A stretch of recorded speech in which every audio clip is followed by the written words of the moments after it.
Hi viewers, welcome to Triple K English channel. This is Kiran Kumar.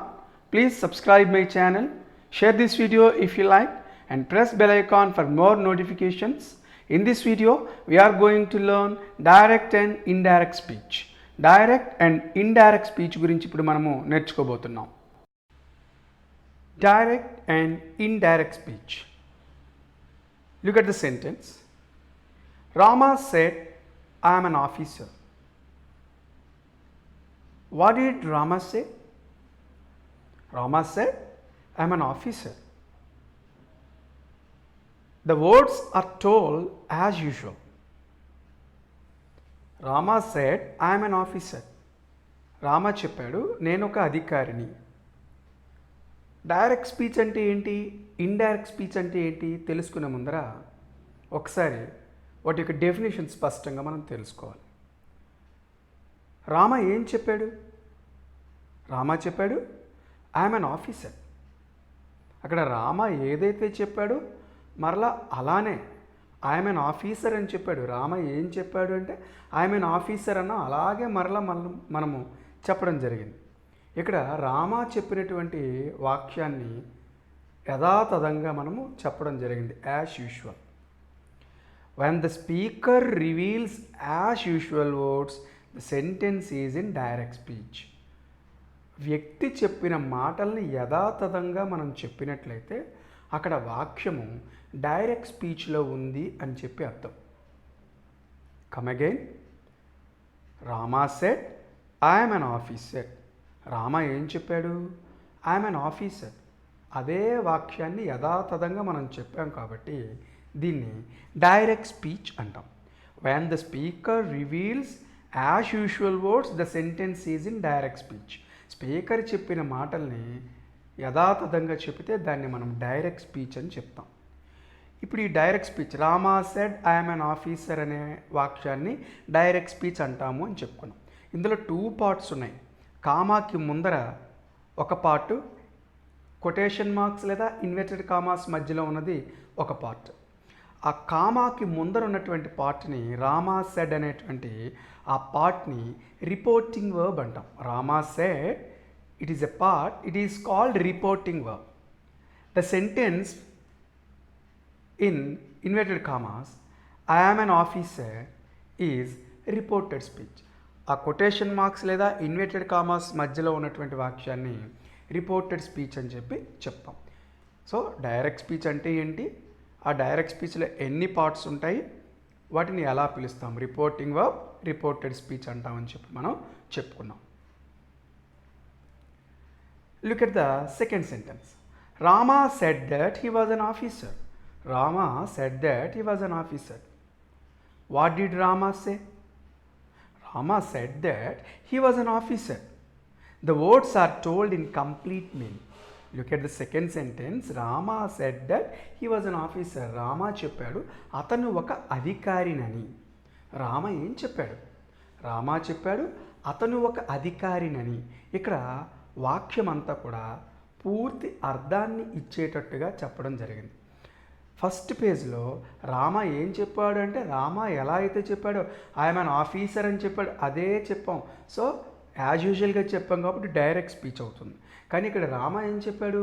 అతను ఒక అధికారినని అతను చెప్పాడు. అంటే ఇక్కడ అతను చెప్పిన వాక్యాల యొక్క పూర్తి అర్థాన్ని లేదా తాత్పర్యాన్ని మనం చెప్పాం కాబట్టి దీన్ని మనము ఇండైరెక్ట్ స్పీచ్ అంటాం. When the speaker reveals the complete meaning of the words the sentence is in indirect speech. ఎప్పుడైతే వ్యక్తి చెప్పిన మాటల యొక్క అర్థాన్ని మనం వివరించి చెప్పామో దాన్ని మనము ఇండైరెక్ట్ స్పీచ్ అని చెప్పి చెప్తాం.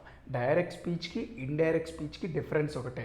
డైరెక్ట్ స్పీచ్లో వ్యక్తి చెప్పిన మాటల్ని యాజ్ యూజువల్గా అంటే యథాతథంగా చెప్తే దాన్ని డైరెక్ట్ స్పీచ్ అంటాం. ఇండైరెక్ట్ స్పీచ్ అంటే వ్యక్తి చెప్పిన మాటల యొక్క తాత్పర్యాన్ని లేదా అర్థాన్ని చెబితే దాన్ని మనం ఇండైరెక్ట్ స్పీచ్ అంటాం. అక్కడ ఐ యామ్ అన్ ఆఫీసర్ అన్నారు, యాజ్ ఇట్ ఈజ్గా చెప్పాం కాబట్టి డైరెక్ట్ స్పీచ్. ఇక్కడ హీ వాజ్ అన్ ఆఫీసర్ పూర్తి అర్థాన్ని చెప్పాం కాబట్టి ఇది మనకి ఇండైరెక్ట్ స్పీచ్ అవుతుంది. ఈ విధంగా డైరెక్ట్ స్పీచ్ అంటే ఏంటి, ఇండైరెక్ట్ స్పీచ్ అంటే ఏంటి అని మనం డెఫినేషన్స్ తెలుసుకున్నాం. We are asked to change direct speech into indirect speech. సహజంగా మనల్ని డైరెక్ట్ స్పీచ్ ఇచ్చి దాన్ని ఇండైరెక్ట్ స్పీచ్లోకి చేంజ్ చేయమని అడగడం జరుగుతుంది. ఏం చేయాలి? How to change direct speech into indirect speech. Direct స్పీచ్ని ఇండైరెక్ట్ స్పీచ్లోకి ఎలా చేంజ్ చేయాలి? First remove comma and inverted commas. మనం చెప్పాం ఇక్కడ డైరెక్ట్ స్పీచ్లో చూడండి, Rama said I'm an officer, comma కనపడుతుంది, ఇన్వర్టెడ్ కామాస్ కనపడుతున్నాయి. ఆ కామాను మరియు ఇన్వర్టెడ్ కామాస్ను మనము తొలగించాలి. Next join RV and RS with that. RV and RS. RV అంటే రిపోర్టింగ్ వర్బ్, ఆర్ఎస్ అంటే రిపోర్టెడ్ స్పీచ్. మనం చెప్పుకున్నాం ఇందులో Rama said I'm an officer అనేటువంటి సెంటెన్స్లో రిపోర్టింగ్ వర్బ్ ఏది?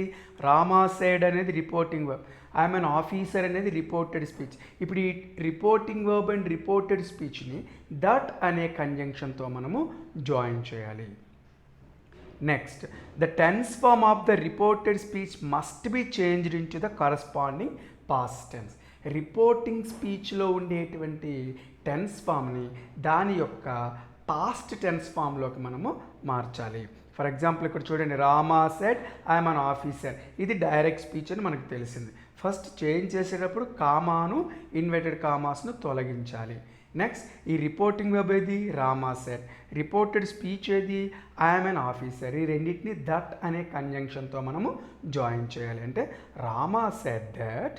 ఇప్పుడు మనము ఈ రిపోర్టెడ్ స్పీచ్ని దాని యొక్క పాస్ట్ టెన్స్లోకి మనము చేంజ్ చేయాలి. అంటే రిపోర్టెడ్ ఇండైరెక్ట్ స్పీచ్ అంటే ఐ అనే పదము రామా చెప్పాడు కాబట్టి హీగా మారుతుంది. మరి యామ్ యొక్క పాస్ట్ టెన్స్ ఏమవుతుంది? వాజ్ అవుతుంది. కాబట్టి Rama said that he was an officer అని చెప్పి ఇండైరెక్ట్ స్పీచ్లోకి ఈ విధంగా మనము చేంజ్ చేయాల్సి ఉంటుంది. ఈ 3 రూల్స్ కూడా డైరెక్ట్ స్పీచ్ని ఇండైరెక్ట్ స్పీచ్లోకి ఏ విధంగా చేంజ్ చేయాలనేది తెలుస్తుంది. First remove comma and inverted commas and join reporting verb and reported speech with that, and the tense form of the reported speech must be changed into corresponding past tense form. కామాను inverted కామాస్ను తొలగించాలి. Reporting వర్బ్ని reporting స్పీచ్ని that అనే కంజంక్షన్తో join చేయాలి. Reported స్పీచ్లో ఉండేటువంటి వర్బ్ యొక్క లేదా బీ ఫామ్ యొక్క పాస్ట్ టెన్స్లోకి దాన్ని చేంజ్ చేయాలి. ఈ విధంగా ఈ 3 రూల్స్ కూడా డైరెక్ట్ స్పీచ్ని ఇండైరెక్ట్ స్పీచ్లోకి చేంజ్ చేస్తాం. Patterns of reporting verbs. In this case we are very careful about reported verbs. Reporting verbs గురించి మనము చాలా కేర్ఫుల్గా మనం అబ్జర్వ్ చేయాలి. ఫర్ ఎగ్జాంపుల్ ఈ రిపోర్టింగ్ వర్బ్స్ ఎలా ఉంటాయి? సే అని కానీ, సేస్ అని కానీ, సెడ్ అని కానీ, సెడ్ టు అని కానీ, ఈ విధంగా రిపోర్టింగ్ వర్బ్స్ అనేవి ఉంటాయి.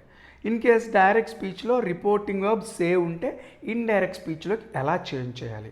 సే అని ఉన్నప్పుడు సే దట్ అని మనం మార్చాలి.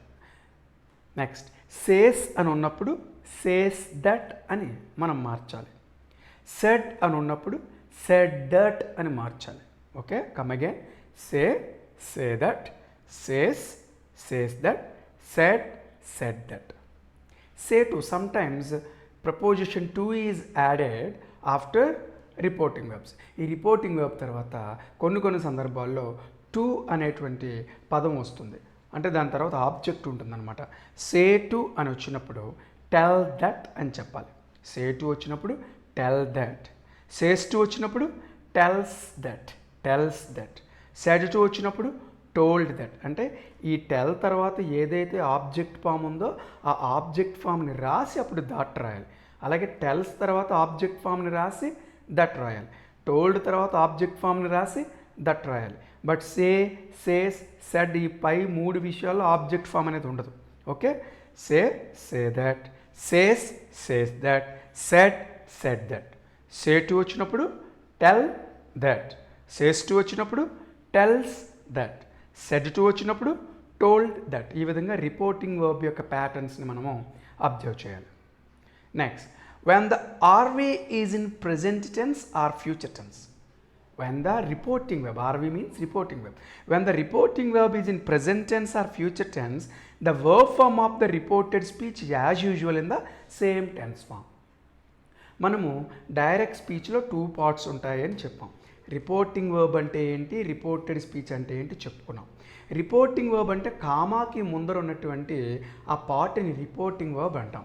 ఆ రిపోర్టింగ్ వర్బ్ కానీ ప్రజెంట్ టెన్స్లో కానీ ఫ్యూచర్ టెన్స్లో కానీ ఉంటే రిపోర్టెడ్ స్పీచ్లో ఉండేటువంటి టెన్స్ ఫాము ఏ టెన్స్ ఫామ్లో అయితే ఉందో అదే టెన్స్ ఫామ్లో మనం దాన్ని ఉంచాలి. దాని యొక్క రెగ్యులర్, దాని యొక్క కరస్పాండింగ్ పాస్ట్ టెన్స్లోనికి మార్చక్కర్లేదు అని చెప్పి దీని అర్థం.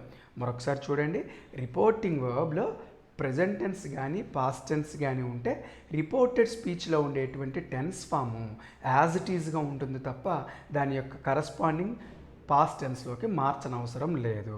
ఫర్ ఎగ్జాంపుల్ ఇక్కడ ఫస్ట్ ఎగ్జాంపుల్ చూడండి, దీనికి సంబంధించిందే. Geeta says I'm an officer. Geeta says I'm an officer. What is reporting verb? Geeta says. What is reported speech? I'm an officer. Observe the tense form of reporting verb. ఇప్పుడు Gita says అనేటువంటి ఈ reporting వర్బ్లో tense form ఎందులో ఉంది చూడండి. Says అంటే present tense. అంటే ఇప్పుడు మనం ఫస్ట్ రూల్ చెప్పుకున్నాం, రిపోర్టింగ్ వర్బ్ ప్రెజెంట్ టెన్స్లో కానీ ఫ్యూచర్ టెన్స్లో కానీ ఉంటే ఆ రిపోర్టెడ్ స్పీచ్లో ఉండేటువంటి టెన్స్ ఫామ్ మారదు. సో గీతా సేస్ అనేది ప్రెజెంట్ టెన్స్ కాబట్టి గీతా సేస్ దట్, గీత చెప్తుంది కాబట్టి ఐ షీగా మారుతుంది. యాక్చువల్గా ఇక్కడ యామ్ ఉంది, దాని యొక్క కరస్పాండింగ్ పాస్ట్ టెన్స్ అంటే వాజ్ రావాలి. కానీ రిపోర్టింగ్ వర్బ్ ప్రెజెంట్ టెన్స్లో ఉంది కాబట్టి రిపోర్టెడ్ స్పీచ్ని కూడా సేమ్ టెన్స్లోనే మనము ఉంచాలి. కాబట్టి షీ ఈజ్ అంటాం, ఐకి యామ్ వాడతాం ప్రెజెంట్ టెన్స్, షీకి ఈజ్ వాడాలి కాబట్టి షీ ఈజ్ యాన్ ఆఫీసర్. ఈ విధంగా ఫస్ట్ రూల్ ఉంటుంది. సెకండ్ రూల్ చూడండి, when universal truths and general truths take place in the reported speech, the tense form of the reported speech is as usual in the same tense form. When universal truths and general truths take place in the reported speech, reported speechలో నిత్య సత్యాలు, సాధారణమైనటువంటి సత్యాలు ఉన్నట్లయితే వాటిని మనము indirect స్పీచ్లోకి change చేసేటప్పుడు దాని టెన్స్ ఫామ్ ఎలా అయితే ఉందో అదే టెన్స్ ఫామ్ని మనము యాడ్ చేయాలి తప్ప past tense, corresponding past tense అనేది మనకి అవసరం లేదు. Okay, when universal truths and general truths take place in the reported speech, the tense form of the reported speech is as usual in the same tense form. Reported స్పీచ్లో universal truths లేదా general truths కానీ ఉన్నట్లయితే ఆ reported స్పీచ్లో ఉన్నటువంటి tense ఫామ్ని as it ఈజ్గా మనము note చేయాలి తప్ప కరస్పాండింగ్ పాస్ట్ టెన్స్లోకి చేంజ్ చేయనక్కర్లేదు. సెకండ్ ఎగ్జాంపుల్ దీనికి సంబంధించింది చూడండి. They said to me the earth revolves around the sun. ఇక్కడ దీన్ని డైరెక్ట్ స్పీచ్ అంటామని మనకు అర్థమవుతుంది. దే సెడ్ టు మీ అనేది reporting verb, the earth revolves around the sun అనేది రిపోర్టెడ్ స్పీచ్. ఓకే, మనం చేంజ్ చేసేటప్పుడు కామాను, ఇన్వర్టెడ్ కామాస్ను రిమూవ్ చేస్తాం. రైట్, దే సెడ్ టు ఉంది కాబట్టి మనం ఇందాక ప్యాటర్న్స్ ఆఫ్ రిపోర్టింగ్ వర్బ్ మనం చెప్పుకున్నాం. సెడ్ టుని టోల్డ్గా మనం చేయాలి, ఆ తర్వాత ఆబ్జెక్ట్ మార్చాలి. దే టోల్డ్ మీ, ఇప్పుడు దట్ రాయాలి. They told me that. The earth అనేది థర్డ్ పర్సన్ కాబట్టి చేంజ్ అవుతుంది. బట్ రివాల్వ్స్ అనేది సింపుల్ ప్రెజెంట్. మనం చెప్పుకున్న రూల్ ప్రకారం అయితే పాస్ట్ టెన్స్లోకి చేంజ్ చేయాలి అని స్టార్టింగ్లో మనం చెప్పుకున్నాం. బట్ ఇక్కడ the earth revolves round the sun అనేది యూనివర్సల్ ట్రూత్ కాబట్టి యూనివర్సల్ ట్రూత్స్ వచ్చినప్పుడు టెన్స్ ఫామ్ని చేంజ్ చేయనక్కర్లేదు. కాబట్టి యాజ్ ఇట్ ఈస్గా the earth revolves around the sun అని మాత్రమే ఇక్కడ మనము నోట్ చేయాలి. సో ఈ రిపోర్టింగ్ వర్బ్ యొక్క ప్యాటర్న్స్తో పాటు ఈ టూ థింగ్స్ని కూడా మనం ఇక్కడ అబ్జర్వ్ చేయాలి. Reporting verb present tense, future tense ఉన్నప్పుడు టెన్స్ ఫామ్ మారదు. రిపోర్టెడ్ స్పీచ్లో యూనివర్సల్ ట్రూత్స్, జనరల్ ట్రూత్స్ కూడా ఉన్నప్పుడు ఈ యొక్క రిపోర్టెడ్ స్పీచ్ యొక్క టెన్స్ ఫామ్ అనేది మారదు అనేది మనము తెలుసుకోవాలి. ఈ విధంగా డైరెక్ట్ అండ్ ఇండైరెక్ట్ స్పీచ్ అంటే ఏంటి, ఏ విధంగా చేంజ్ చేయాలి, రిపోర్టింగ్ వర్బ్స్ యొక్క ప్యాటర్న్స్ ఏంటి, వీటి యొక్క కొన్ని ముఖ్యమైన రూల్స్ ఏంటనేది ఇప్పుడు మనం ఇక్కడ చెప్పుకున్నాం. ఈ వీడియోని జాగ్రత్తగా వాచ్ చేయండి. నెక్స్ట్ సెషన్లో రిపోర్టెడ్ స్పీచ్కి సంబంధించినటువంటి మరికొన్ని విషయాలతో మనం కలుద్దాం. Thank you for watching.